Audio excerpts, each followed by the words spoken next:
On November 8th, we got confirmation that both Chucky was going to be the killer in the next Dead by Daylight paragraph, as well as Chapter 30 was going to be dropping on Tuesday, November 28th. Then last Thursday, at their latest dev stream, Matt confirmed that Texas Chainsaw's DLC was also going to be dropping on November 28th. And we're going to break down how this might affect Texas far more than Dead by Daylight. But before we do that, welcome back, Deadites and Ghost Beaters, and if you're new to the channel, I am Old Head Gaming. Of course, you want to stay up to date on all the latest horror information, make sure you click on that subscribe button, turn on the notification bell for all horror game related info. And now we have to kind of break this down.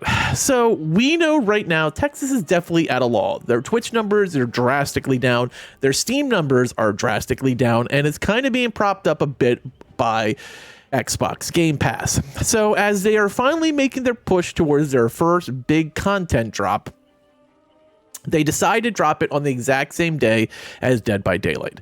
Now, I have to say this seems like a really bad plan for three distinct reasons. First, one of the biggest problems, and they still have it with Texas Chainsaw Massacre, is lobby dodging. And when you drop a brand new character that can only be used by one person in the lobby, it's going to increase the amount of lobby dodging. It's that simple, especially when you pay $10 for that character. So you're paying $10 as Black Nancy if you want to be on the family side. You're paying $10 of Danny if you want to play the new victim, but there's no guarantee you're actually going to be able to play that character. So lobby dodging is going to get bad.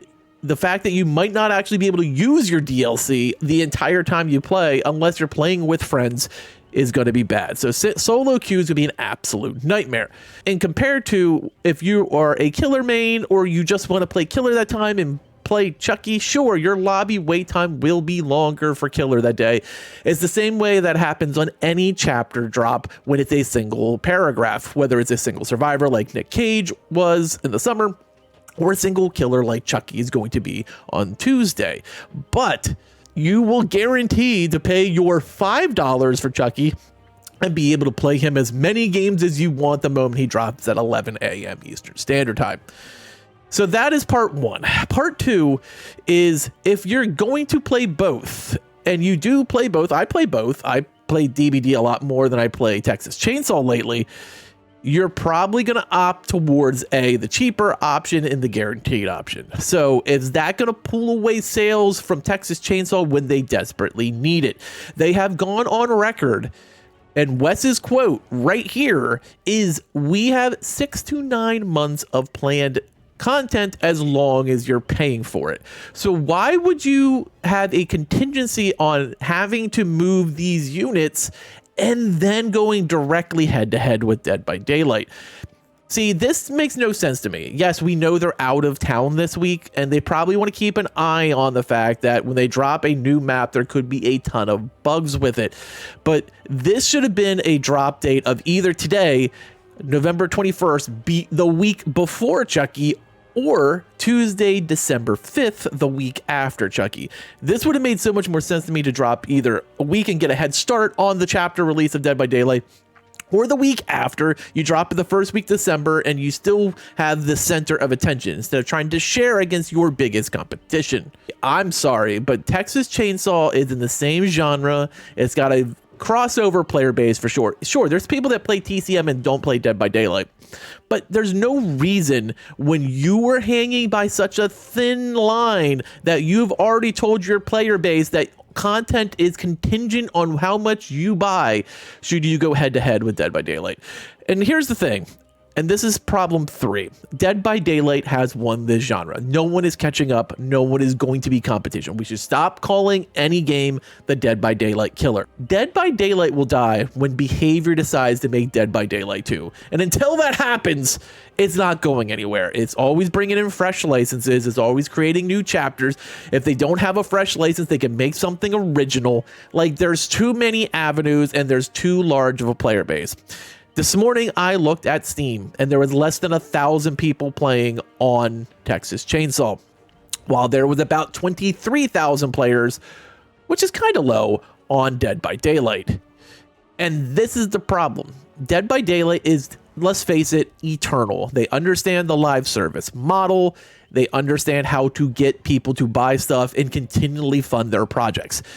Whether it's bringing back Stranger Things and making a ton of money there, dropping Child's Play on Tuesday, making a ton of money there, including legendary skin of Tiffany Valentine for Chucky, going to make a ton of money there. And then there's always weekly drops of skins. And we've just talked about this in another video, what they plan for just December alone, going into another event. The Christmas event begins the second week of December, I believe. And we have Texas dropping their first quarterly DLC. This is a problem. When you look at a game in this field, and we're talking about horror ASIMs, you look at what Evil Dead the game did. They treated this as a very old non-live service model. We drop a DLC every couple of months, and that's it. For the most part, that appears to be how Texas Chainsaw is going to handle it. Now, they did drop a few character skins. They dropped the Nico Taro skin, but like even Evil Dead the game had the, Savini Ash drop. Like they did some stuff between. And this is the problem.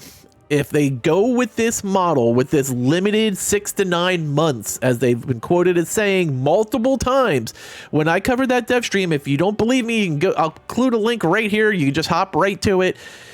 They mentioned 6 to 9 months worth of content as long as you're buying multiple times. That shows to me there is financial concerns about this game already.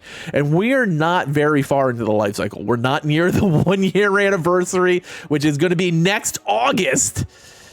We are already talking in financial terms of if you buy, we stay alive.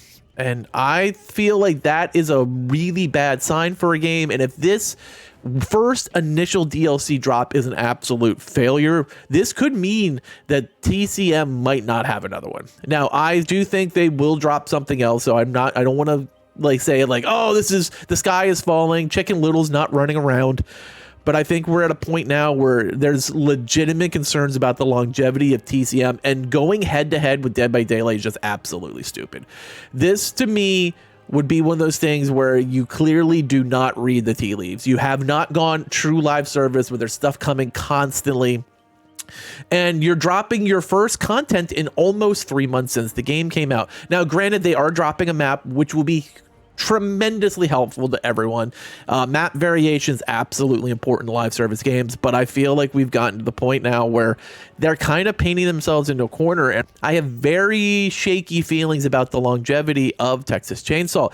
Now, if I were them, I would have definitely pushed back to December, but apparently they seem to content to go head to head against Chucky, and I don't know how it's going to play out. I really like to see, I wish there was some way I could track the actual sales units, because I feel like Child's Play is going to absolutely dominate them. But what we can do is see how things play out on Twitch and Steam on Tuesday and see who's getting more play. And my guess is it's not going to be Texas Chainsaw. And as people get more and more frustrated with the $10 character they can't play, it's going to turn people off from buying future DLCs. I don't know. Let me know. What do you think about all of this in the comments below? I want to hear your thoughts, but I definitely think this is a terrible, terrible decision. And with the fact that they knew almost 2 weeks in advance the drop date of Chucky from when they announced it themselves, I really can't understand why they didn't push it either back or forward a week. Yes, I know they wanted to be off this week, as they said in the last dev stream, that they're going on vacation for Thanksgiving, but I mean, I'm not sure that's really the way to approach it, but you tell me, what do you think about this approach? Do you think they should have moved it? Do you think they have the power to go head to head with the Child's Play drop of Dead by Daylight on Tuesday? I want to hear all your thoughts, as always, in the comments below. Let me know what you're thinking. Let's talk about this. Give me your insight.